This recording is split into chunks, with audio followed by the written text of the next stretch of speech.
So we are setting up these Windows. It is an installation of Windows 7. So in here, so default lang din yung settings niya. Naglagay tayo ng ISO and so ito, mag-start siya Windows natin. Sobrang dali lang installation ng Windows 7. Basically, parang mas madali siya sa mga past version because andito na lahat eh.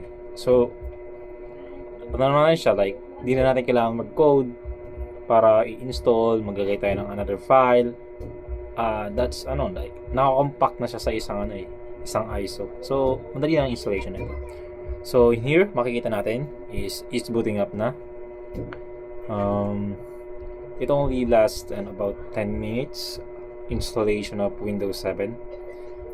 It doesn't require so much space and RAM because it's an older version.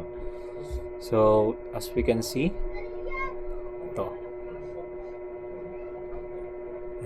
So booting na po siya.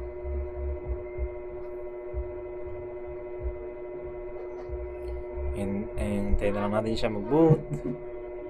So here, setting up, preparing your computer for the first use.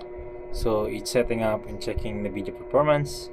So in here, we're gonna set this Windows 7 professionals, and that's it.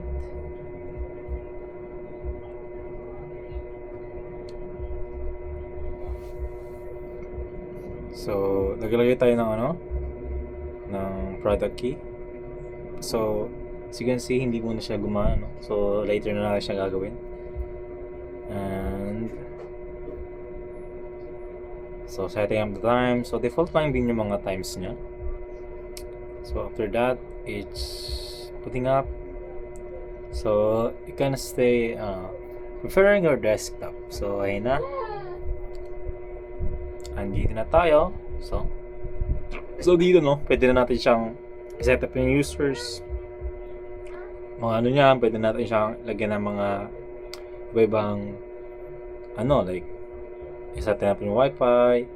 Kung magkano naman yung Wi-Fi sa Windows 7, mostly naman kasi hindi naman siya sobrang luma. So that's it. So pwede tayo maglagay dito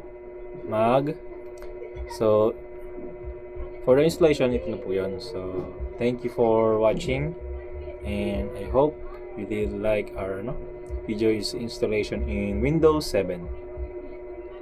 Thank you. So